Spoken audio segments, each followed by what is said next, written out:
Today, we're going to be talking about why Astrologian is the best healing job in FF14. Now, to be clear, this isn't a conversation about which is the absolute best for raid progression or high-end content, but more so a reflective look at why I believe Astrologian is the best overall healing job in the game when taking a variety of parameters into account. And yes, I totally accept the subjectivity of this conversation, and I encourage you to let me know what you think in the comments below. Now, let's get into it.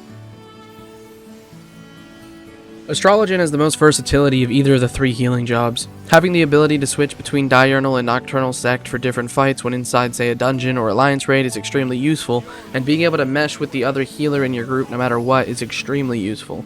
For example, you load into a raid and the other healer is a white mage. Okay, so put on nocturnal sect for the shield, since white mage isn't going to be applying shields and has strong raw healing output on its own. Or, say you load into a raid and the other healer is a scholar. Well, scholars are fantastic at applying shields, so throw on diurnal sect for the regen effects and let scholar worry about shielding. Now, I do believe I remember someone mentioning to me a few weeks ago that the release of Endwalker and the Sage job, they will be removing nocturnal sect from the game with a rework to Astro and turning it into more of a straightforward, pure healer, and unfortunately remove a lot of its versatility, which is very irritating as someone who loves the job, but I guess it's whatever. There is still a fair bit of time until Endwalker's release, which isn't until November 23rd of this year, so there is absolutely still enough time to take Astro into some high-end content and enjoy the versatility of being able to look at your other healer and select which sect is best. The gameplay loop of Astro is awesome. While I admit it is a tad frustrating with the cards being RNG, it is still incredibly satisfying to draw cards and make sure you're using them on the best possible target, all while the entire fight is going on and you also need to heal. The Arcana gauge is clear and easy to understand, not overly complicated for no reason. The way you use the gauge is also straightforward and easy to understand. Alright, let's run through it from the beginning.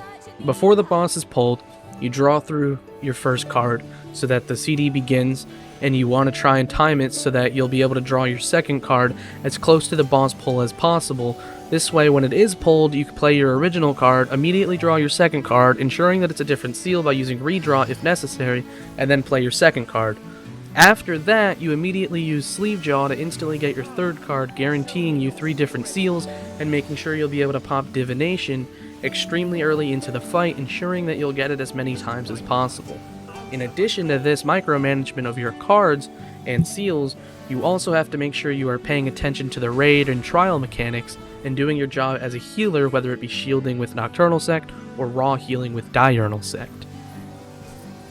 When it comes to the difficulty of the healing jobs in this game, Scholar is the most difficult to master and use to its fullest effect, and I have a hunch that Sage will probably overtake that title when it releases with Endwalker, and learning the extremely complex classes is enjoyable and satisfying to finally figure out and master, but in my opinion, Astrologian has the best balance, the perfect balance of difficulty. It isn't so easy that it's boring and impossible to not understand like White Mage, but it doesn't require such an extensive amount of time or use of outside resources like the Balance Discord to truly master, like Scholar and probably Sage, to the point of you spending a lot of your early time with the class just trying to figuring out what the hell is going on. There are also useful cheats for the class that make it a little bit less complicated and easier to understand. An example of this being that all red cards are for range DPS or healers, and all blue cards are for tanks or melee DPS, and the way you remember that is that tanks are blue. This one little trick makes the class way less difficult since you don't have to memorize each individual card and what it does. After you have that little trick, you just need to pay attention to which seal each card is to maximize your divination use, which you'll want to do as much as possible since it has such a long CD of 120 seconds. You also, of course, get access to Minor Arcana, which allows you to continue to get use out of as many of your cards as possible, even when you've already gotten 3 unique seals and are just waiting for Divination to come off cooldown.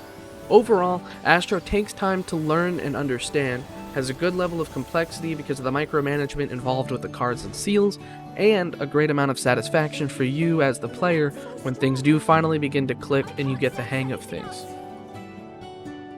For this next part, I will be broadly discussing the story of the Astrologian class, so this is a spoiler warning for those of you who have yet to play it and are genuinely interested in following along with it.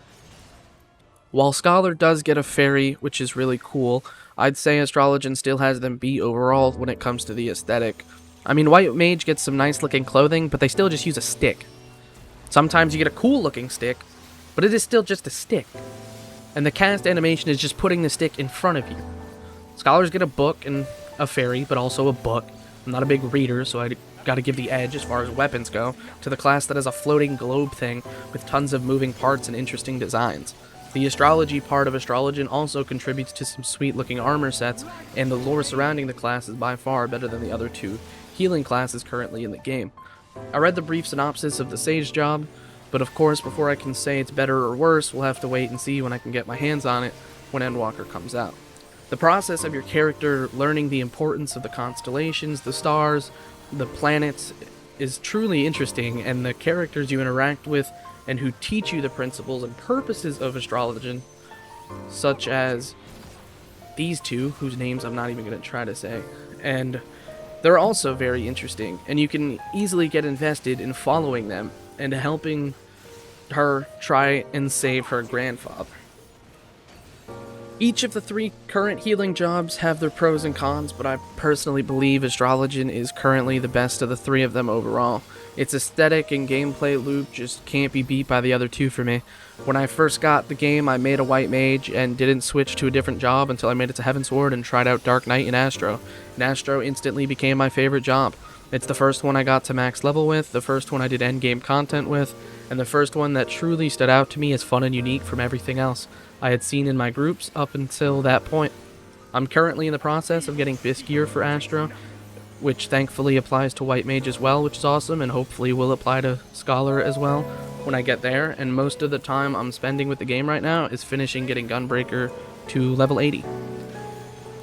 And, well, that'll do it for this week's video. Again, I'd just like to mention that I will be streaming on Twitch, twitch.tv/hopelessbean in the future, and I've already, in fact, streamed a few times by the time this video is uploaded, and I'm not sure, I still have a few things I need to set up beforehand, but if you're interested, feel free to click the link, which will be in the description, and drop a follow so you can come hang out when I am live.